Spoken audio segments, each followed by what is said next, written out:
Hoje você vai mergulhar em uma história de intriga, coragem e destino, que se desenrola nos corredores dourados do Império Persa. Prepare-se para conhecer a jornada de uma jovem judia, que de órfã humilde se torna rainha e, com sua fé e inteligência, desafia o mais poderoso inimigo de seu povo. É a história de Esther, a mulher que, com sua coragem, inverteu o destino de uma nação inteira. Uma história sobre conspirações, banquetes e a certeza de que a providência divina se manifesta nas situações mais improváveis.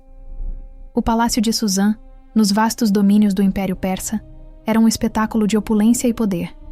E ali, no 3º ano de seu reinado, o grande rei Assuero decidiu exibir toda a sua magnificência. Ele preparou um banquete que não durou um dia ou uma semana, mas sim 180 dias.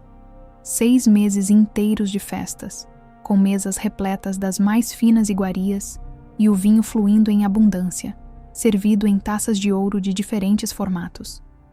Para os cortesãos, a festa final de 7 dias, realizada nos jardins do palácio, foi o ápice de todo o evento. O local era um paraíso terrestre, com cortinas de linho branco e púrpura presas a colunas de mármore por cordões de linho fino e carmesim. Os sofás de ouro e prata repousavam sobre um chão de mosaico de pórfiro, mármore, madrepérola e pedras preciosas. O vinho, servido generosamente, era uma atração à parte. A regra do rei era clara: beba à vontade, sem pressões. Era uma celebração da liberdade e da riqueza.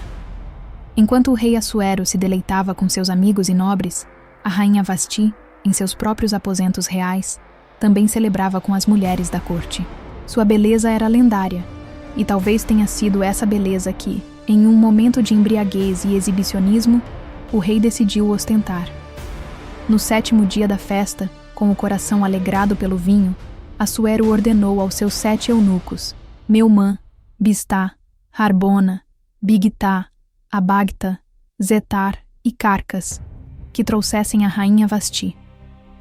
Ela deveria aparecer diante de todos, com sua coroa real, para mostrar sua deslumbrante formosura ao povo e aos príncipes. Mas a história tomou um rumo inesperado. Quando os eunucos transmitiram a ordem do rei, Vasti recusou-se a ir. Uma afronta direta, um desafio público ao poder de Assuero. A recusa dela foi como uma chama lançada sobre um barril de pólvora. O rei ficou furioso, sua ira queimando em seu peito. Ele convocou seus sábios, homens que conheciam as leis e os costumes do império, para saber o que deveria ser feito com a rainha que havia desobedecido a uma ordem real.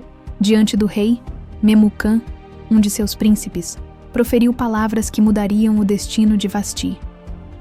Ele argumentou que a rainha não havia ofendido apenas o rei, mas também todos os príncipes e o povo de todas as províncias.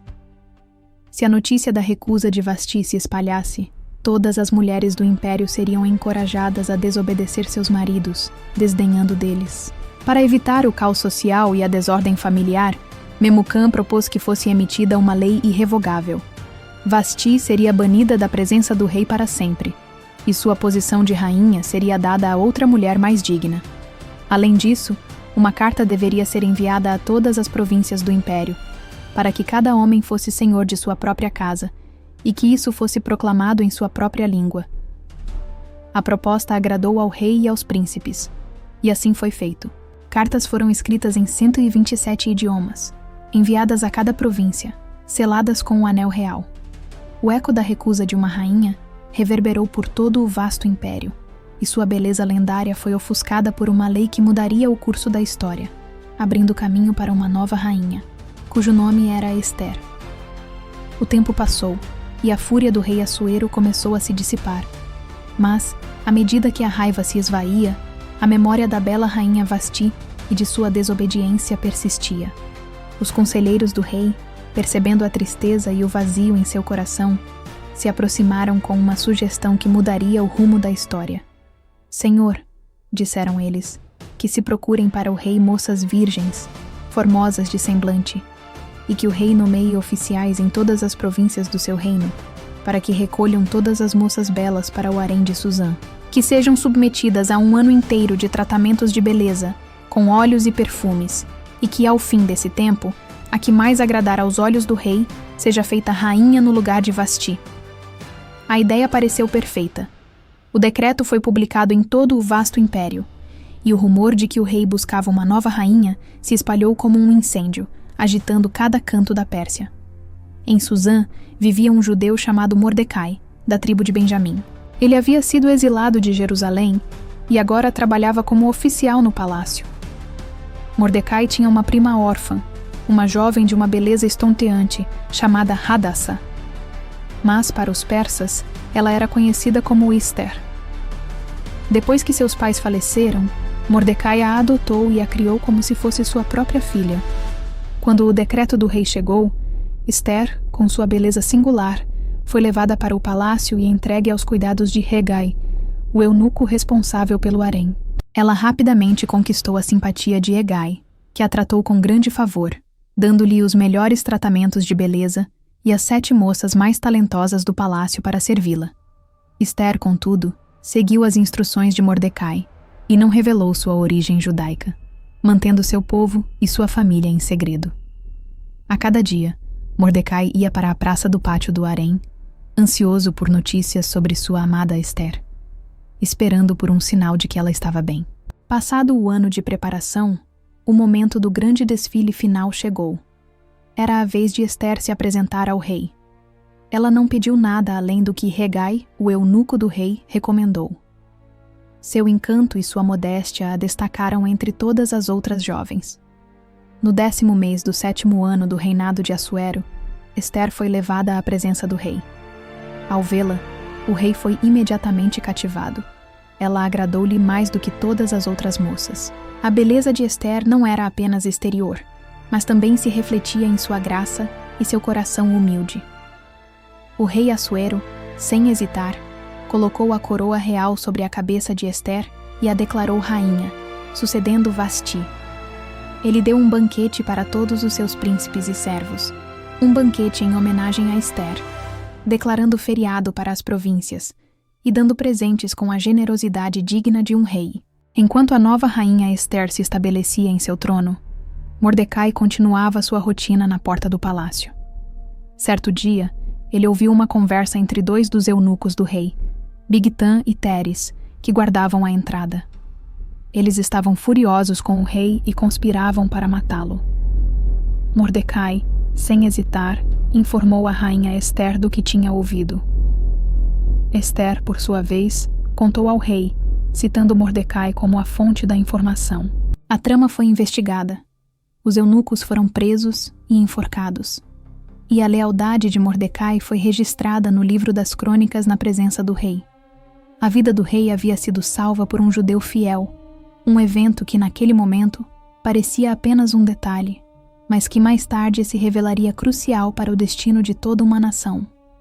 Pouco tempo se passou desde que a bela Ester foi coroada rainha, e o palácio de Suzã, sempre um ninho de intrigas, viu a ascensão de uma nova figura. Seu nome era Ramã, filho de Hamedata, da terra de Agag. O rei Assuero, em um gesto de grande honra, o elevou acima de todos os outros príncipes e o tornou seu principal ministro. Um decreto foi emitido. Todos os servos do rei na porta do palácio deveriam se curvar e prestar homenagem a Amã sempre que ele passasse. E assim, cada vez que Amã atravessava a entrada, uma reverência unânime o saudava. Mas havia um homem que se mantinha ereto, inabalável: Mordecai. Sua recusa em se ajoelhar não era um ato de rebeldia sem motivo, mas uma convicção profunda de sua fé. Como judeu, ele não se curvaria a homem algum, apenas a Deus. Os outros oficiais, perplexos, tentaram persuadi-lo. Por que você transgride a ordem do rei? Perguntavam, dia após dia. E ele, pacientemente, lhes explicava sua origem. Mas as palavras não surtiam efeito. A persistência de Mordecai, no entanto, não passou despercebida. Os oficiais, talvez com um toque de malícia, decidiram reportar a situação a Ramã, querendo ver se a fé de Mordecai realmente resistiria à ira do poderoso ministro. Quando Ramã soube do desafio de Mordecai, sua ira explodiu. A notícia não apenas o enfureceu, mas também encheu seu coração de um ódio profundo. A ousadia daquele judeu o insultou de uma maneira que ele não conseguia tolerar. Porém, para a surpresa de todos, sua vingança não se limitou a Mordecai. O ódio de Hamã era tão vasto que ele decidiu não apenas punir o homem, mas sim aniquilar todos os seus. Em uma de suas viagens, Hamã havia encontrado um pergaminho antigo que continha uma profecia sobre a destruição de seu povo. Isso o inspirou a fazer um sorteio, conhecido como Pur, para escolher o dia perfeito para seu plano maligno. O sorteio recaiu sobre o 12º mês, o mês de Adar. Com o dia da destruição definido, Amã foi ao rei Assuero e, com palavras cuidadosamente escolhidas, envenenou sua mente. Senhor, disse ele, há um certo povo espalhado e disperso entre os povos de todas as províncias do teu reino. As suas leis são diferentes das de todos os outros povos, e eles não guardam as leis do rei. Portanto, não convém ao rei tolerá-los. Se for do agrado do rei, que se publique um decreto para destruí-los, e eu prometo pesar 10.000 talentos de prata para as mãos dos que fizerem a obra para os tesouros do rei. O rei Assuero, talvez por negligência ou por confiar plenamente em seu ministro, tirou o seu anel e o entregou a Hamã, autorizando-o a fazer o que bem entendesse com aquele povo. A prata seja sua, disse o rei, e o povo também, para fazeres dele o que bem te parecer. O decreto de aniquilação foi escrito em todas as línguas do império, selado com o anel real. Mensageiros foram enviados a galope por todas as províncias, carregando a terrível notícia. No 13º dia do 12º mês, todos os judeus seriam aniquilados. Seriam mortos, destruídos, e seus bens seriam saqueados. Enquanto a cidade de Suzã vivia em incerteza, o rei e Amã, indiferentes à tragédia que estavam prestes a desencadear, sentavam-se para beber vinho. Eles brindavam à sua aliança e ao poder de seu império, enquanto o destino de um povo inteiro estava selado e a sombra da morte se aproximava. O palco estava montado para um confronto épico, onde a fé de um homem, a beleza de uma rainha e a ambição de um ministro se chocariam em um drama de proporções históricas. A notícia se espalhou como uma peste invisível. Pela capital Suzã e por todas as províncias do vasto Império Persa, os mensageiros do rei, em seus cavalos velozes, levavam a cópia do decreto. O terror se instalou. Os judeus, ao ouvirem o terrível destino que os aguardava, rasgaram suas vestes, vestiram-se de saco, cobriram-se de cinzas e choraram em alta voz pelas ruas, em uma lamentação que ecoava a dor de um povo inteiro. Em Suzã, a tristeza era palpável. Mordecai, ao saber do que havia sido decidido, reagiu da mesma forma. Rasgou suas roupas reais, vestiu um saco e, com cinzas sobre a cabeça, foi para o meio da praça da cidade. Seu lamento era tão profundo e angustiante que chamava a atenção de todos. No entanto, sua dor era ainda mais intensa, pois ele sabia que a responsabilidade do destino de seu povo estava nas mãos de seu inimigo, Hamã, e o decreto do rei não tinha volta. A rainha Ester, dentro do palácio, alheia ao tumulto nas ruas, ouviu o clamor. Suas damas de companhia e os eunucos lhe trouxeram a notícia do estado de Mordecai, e ela ficou profundamente perturbada. Sem saber a causa de sua aflição, ela enviou novas roupas para ele, pedindo-lhe que se trocasse e abandonasse o luto. Mas Mordecai recusou. Foi então que Ester chamou Hataque, um de seus eunucos de confiança, e o enviou para descobrir o que estava afligindo seu primo e pai adotivo. Hataque encontrou Mordecai na praça, e ele lhe contou tudo: a trama de Hamã, o decreto do rei e a promessa de dinheiro para o tesouro. Mordecai entregou ao eunuco uma cópia do edito, pedindo que o mostrasse a Ester e a instruísse a ir ao rei para implorar pela vida de seu povo. Hataque retornou a Ester com a mensagem de Mordecai. A jovem rainha, no entanto, sentiu um frio na espinha. Ela sabia o que Mordecai pedia, mas também sabia que a lei do palácio era inflexível. Quem ousasse entrar na presença do rei sem ser chamado, arriscava a morte.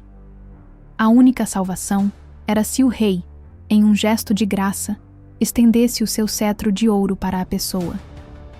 A chance era ínfima.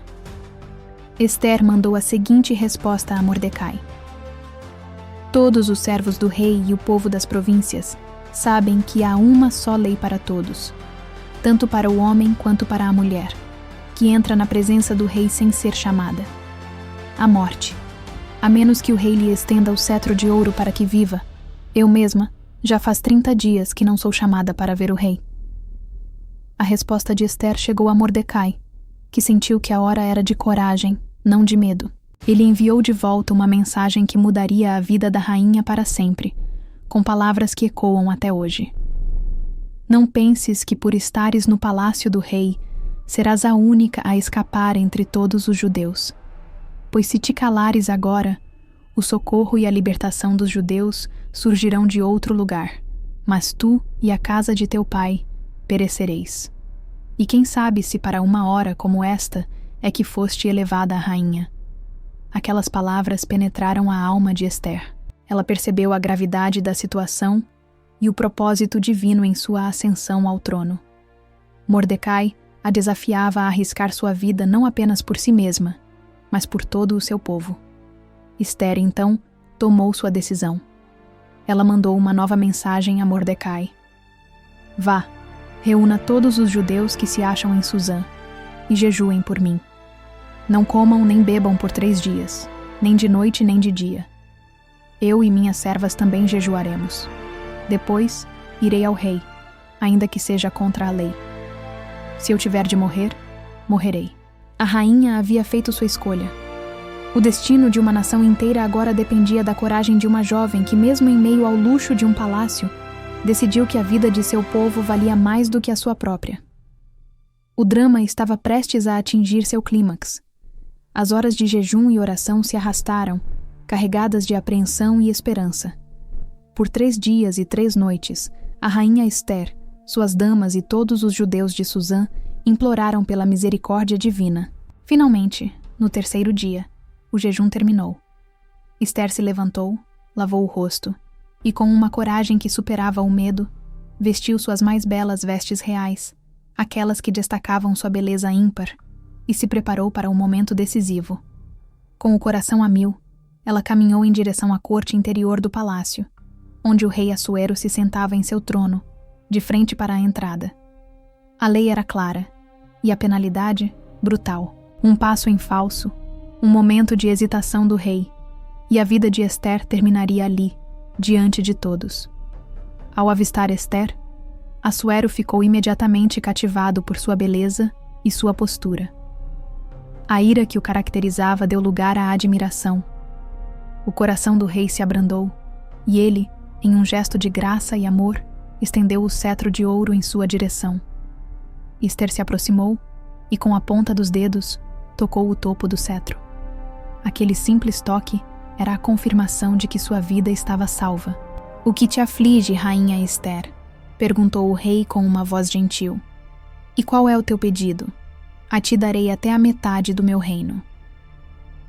Ester, com a sabedoria que a caracterizava, sabia que o momento exigia mais sutileza do que uma súplica direta. Ela tinha um plano. "Se for do agrado do rei," disse ela, "que o rei e Amã venham hoje ao banquete que preparei para ele." O rei ficou satisfeito com a proposta e ordenou que Ramã fosse chamado imediatamente. No banquete, o vinho fluía e o ambiente era de celebração. O rei, impressionado com a beleza e a graça de sua rainha, repetiu a promessa. "Qual é a tua petição, rainha Ester? Ela te será concedida. O que é que pedes?" "Até a metade do meu reino te darei." Ester, mais uma vez, respondeu com calma e elegância.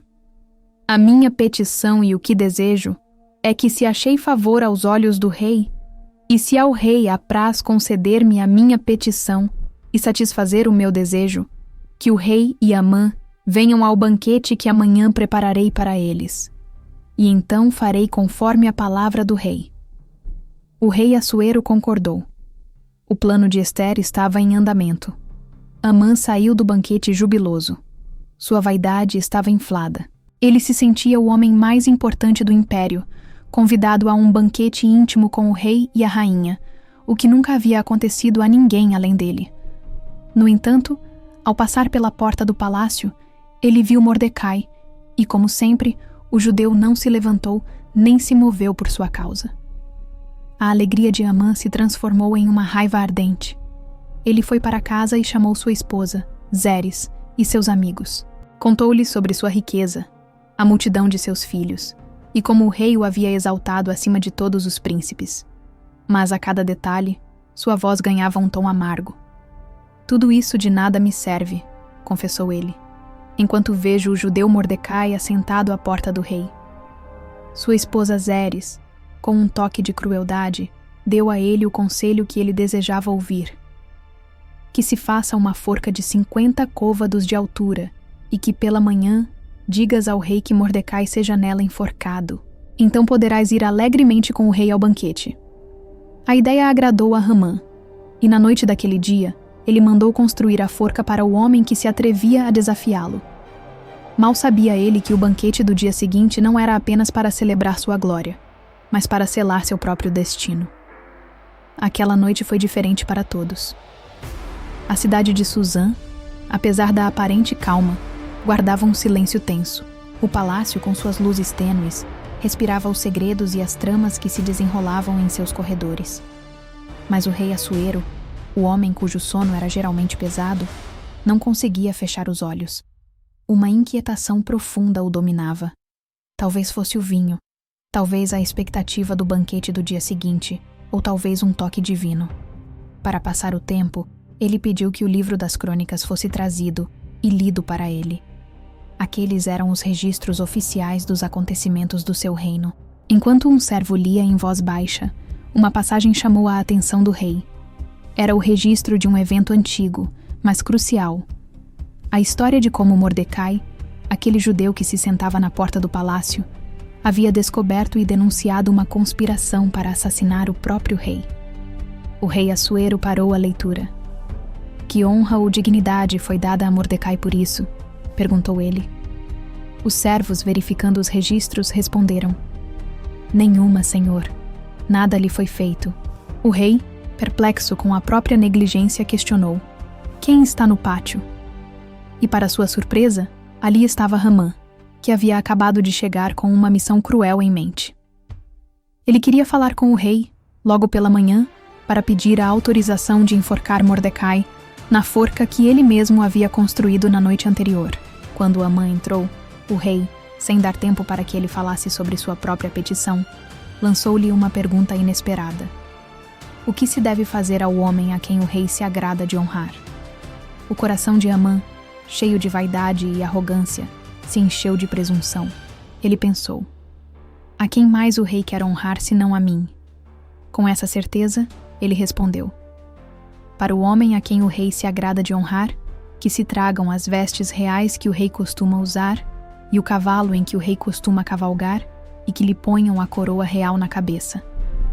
Que as vestes e o cavalo sejam entregues nas mãos de um dos príncipes mais nobres do rei, para que ele vista o homem, o faça cavalgar pela praça da cidade e, proclamando diante dele, diga: assim se faz ao homem a quem o rei se agrada de honrar." A imaginação de Hamã voou, visualizando cada detalhe da sua própria glória. O rei Assuero, então, proferiu as palavras que desmoronaram o mundo de Hamã. "Vá depressa, tome as vestes e o cavalo como disseste, e faça-o assim a Mordecai, o judeu, que se senta à porta do palácio. Nada omitas de tudo o que disseste." Um silêncio pesado caiu sobre o recinto. O sorriso presunçoso de Hamã congelou. Ele, o homem que havia planejado a morte de Mordecai, agora deveria honrá-lo publicamente, seguindo suas próprias palavras. Com o coração despedaçado pela humilhação, Hamã obedeceu. Ele pegou as vestes, o cavalo e a coroa, e com uma dor indescritível, vestiu Mordecai, fez com que ele cavalgasse pela praça da cidade e, com a voz embargada, proclamou a honra real. Após a cerimônia, Mordecai retornou à porta do palácio, com a mesma dignidade de sempre. Hamã, por sua vez, correu para sua casa, com a cabeça coberta, o rosto queimando de vergonha. Contou à sua esposa Zeres e aos seus amigos sobre a humilhação. Eles então proferiram uma profecia sombria. Se Mordecai, diante de quem já começaste a cair, é da semente dos judeus, não o poderás vencer. Certamente cairás diante dele. Mal tinham eles terminado de falar, os eunucos do rei chegaram para levar Hamã ao banquete que a rainha Ester havia preparado. O palco estava montado para o clímax da história. O homem que havia se banhado na glória por um dia estava prestes a enfrentar seu destino, e o banquete de alegria se tornaria o banquete do juízo. O palácio de Suzã, na vastidão do Império Persa, era palco de um drama que se desenrolava em seu ápice. No segundo banquete de vinho, o rei Assuero sentava-se com a rainha Ester e o ministro Hamã. A atmosfera, à primeira vista, parecia serena e festiva, mas sob a superfície, a tensão era palpável. O rei, ainda intrigado pela recusa de Ester em fazer seu pedido no dia anterior, estava ansioso. Com o vinho fluindo e o momento certo, o rei Assuero virou-se para sua rainha. Qual é a tua petição, rainha Ester? Será concedida. E qual é o teu desejo? Dar-te-ei até a metade do meu reino. Ester sabia que não havia mais tempo para adiar. Sua voz, embora firme, carregava o peso de um povo inteiro. Ela começou com uma súplica pessoal, um apelo que tocava o coração do rei. Se achei favor aos teus olhos, ó rei, e se ao rei agrada, seja-me concedida a minha vida por minha petição, e o meu povo por meu desejo. A declaração surpreendeu o rei. Sua rainha, a mulher que ele amava, pedia por sua própria vida. O rosto de Assuero se contorceu em confusão e raiva. Quem é ele? Perguntou. E onde está aquele que ousaria fazer tal coisa? Ester, olhando diretamente para Hamã, revelou a terrível verdade.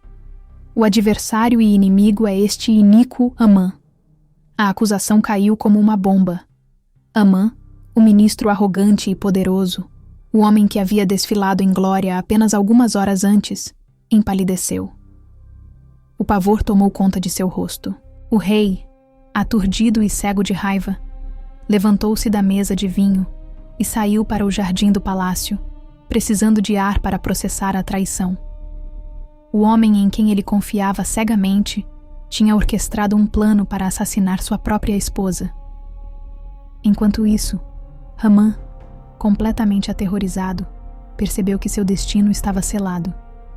Ele se jogou sobre o divã de Ester, implorando desesperadamente por misericórdia. O cenário era de humilhação total. O homem que queria a morte de um povo agora implorava por sua vida aos pés de uma mulher. O rei Assuero retornou do jardim, ainda fervendo de raiva. Ao ver Hamã caído sobre o divã de Ester, sua fúria se transformou em uma indignação ainda maior. Ele ainda ousaria violentar a rainha na minha presença, em minha própria casa? Bradou o rei. Mal as palavras saíram de sua boca, os eunucos cobriram o rosto de Hamã, um sinal de que sua condenação estava confirmada. Então, Harbona, um dos eunucos que serviam ao rei, acrescentou a peça final ao quebra-cabeça do destino. Senhor, ainda há mais. A forca de 50 côvados de altura que Hamã mandou construir para Mordecai, o homem que falou em favor do rei, está erguida na casa de Hamã. A justiça poética, há muito tempo prometida nas entrelinhas da história, finalmente se revelou. O rei Assuero, sem hesitar, proferiu a sentença final. Enforquem-no nela. E assim, o homem que havia planejado a aniquilação de um povo inteiro foi levado para a forca que ele mesmo havia construído. O drama se encerrou com uma cena de ironia amarga, onde o mal se consumiu em sua própria armadilha. A ira do rei Assuero se acalmou, e o destino de Hamã, o arrogante ministro, foi selado para todo o sempre. A noite avançou sobre Suzã, e a forca, erguida para um homem justo, agora servia como o patíbulo para seu criador, Hamã. A notícia se espalhou silenciosamente pelo palácio, e a ira do rei Assuero começou a se acalmar. Com a ameaça removida, ele convocou a rainha Ester, e em um gesto de confiança e perdão, Entregou a ela a casa de Amã e todas as suas posses, um império de riquezas, agora sob o comando da mulher que Amã tanto desprezava. Ester, então, revelou um segredo que guardou por tanto tempo. Ela era a prima de Mordecai. O rei, surpreso, chamou Mordecai à sua presença. Aquele homem humilde, que um dia havia salvado a vida do rei e foi humilhado por Hamã, agora era exaltado. Assuero tirou de seu dedo o anel, o mesmo que ele havia dado a Hamã para selar o decreto de aniquilação, e o entregou a Mordecai. O destino havia sido selado. O poder de Amã agora pertencia a Mordecai, e o destino de um povo estava em suas mãos. Mas a alegria da vitória era amarga. O decreto de Amã, assinado e selado com o anel real, ainda estava em vigor. As leis persas eram irrevogáveis. As cartas que ordenavam a destruição dos judeus já haviam sido enviadas para todas as províncias do império. O tempo estava se esgotando. Ester, com o coração partido, caiu aos pés do rei, chorando e implorando por uma solução.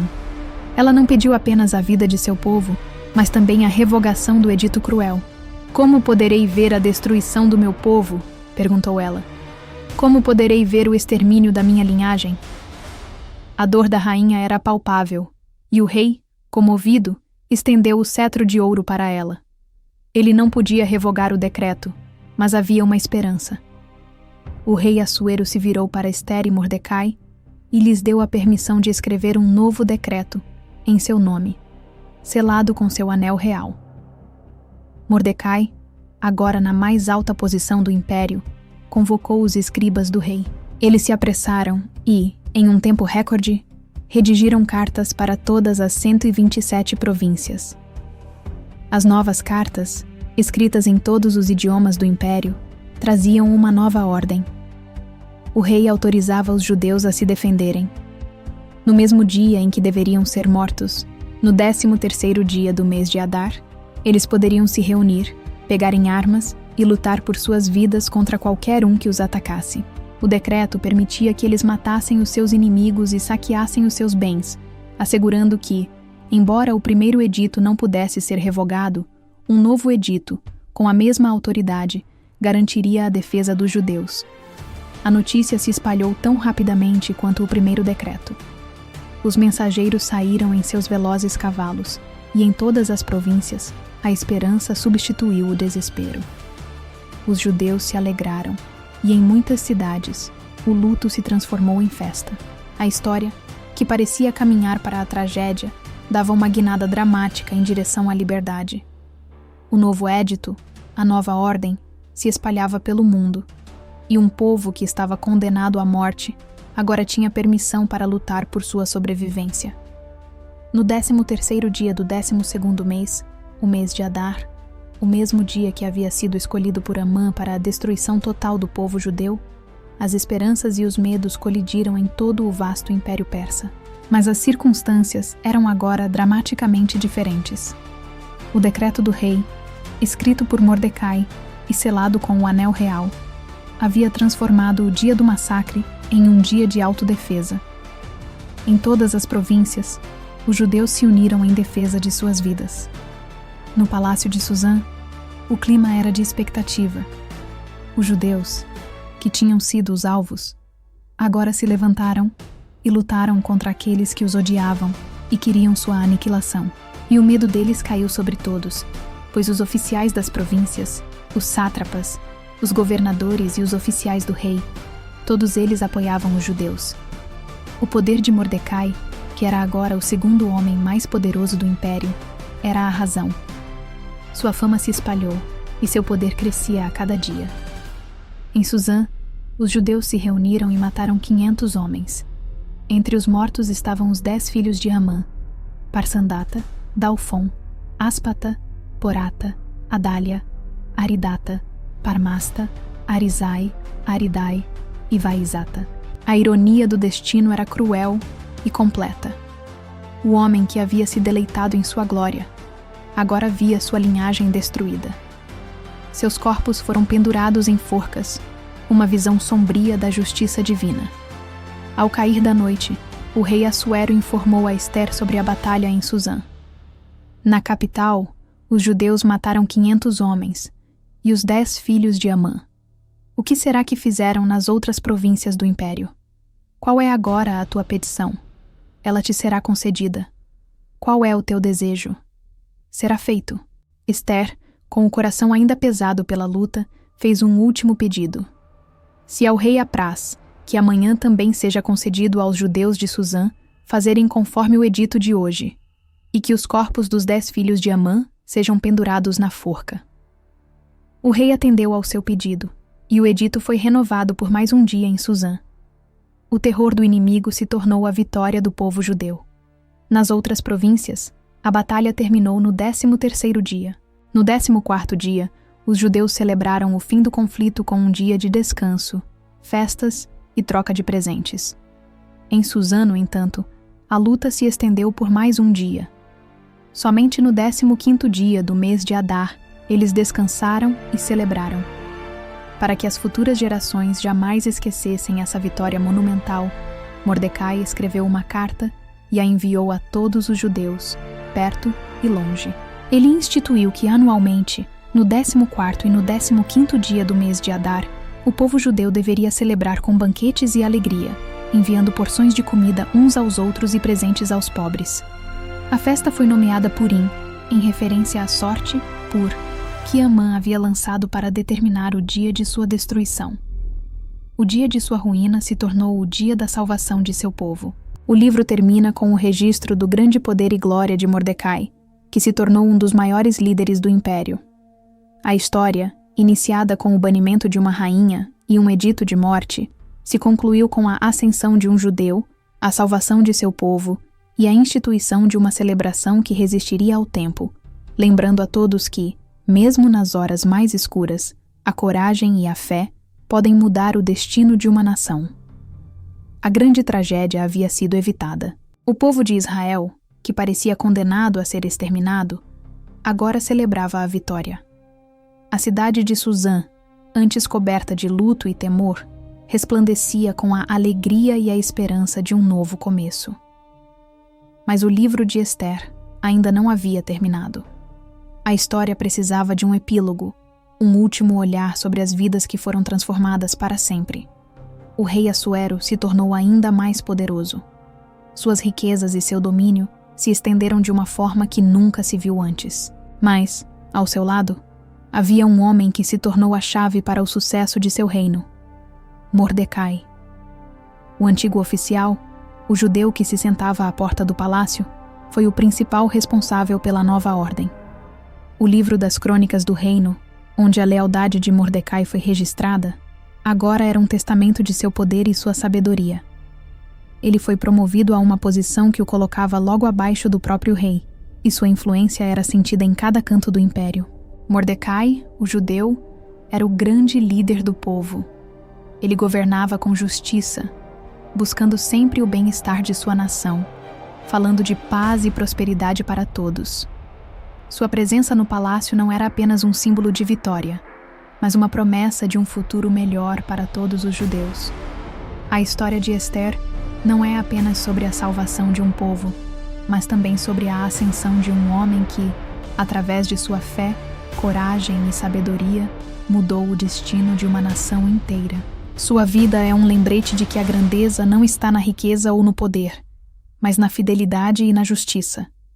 E assim, a história de Ester, a rainha que arriscou sua vida por seu povo, e de Mordecai, o homem que se tornou o salvador de sua nação, chega ao fim. Uma história que nos leva de banquetes extravagantes a forcas solitárias, de intrigas no palácio à libertação de um povo. Uma história que nos lembra que, mesmo em tempos de grande perigo, a coragem de um indivíduo pode salvar uma nação inteira. A festa de Purim, celebrada até hoje, é um testemunho vivo dessa história inesquecível. O destino de um povo estava nas mãos de uma rainha e de um simples oficial. E se essa história despertou sua curiosidade, você não pode perder as próximas narrativas que temos em nosso canal. Junte-se a nós em uma jornada através das páginas da Bíblia e descubra mais histórias de fé, coragem e destino que irão te prender do começo ao fim. Se gostou deste vídeo, não se esqueça de curtir, se inscrever em nosso canal e ativar as notificações para não perder nenhuma de nossas próximas narrativas. Deixe nos comentários qual livro você quer que a gente conte a seguir.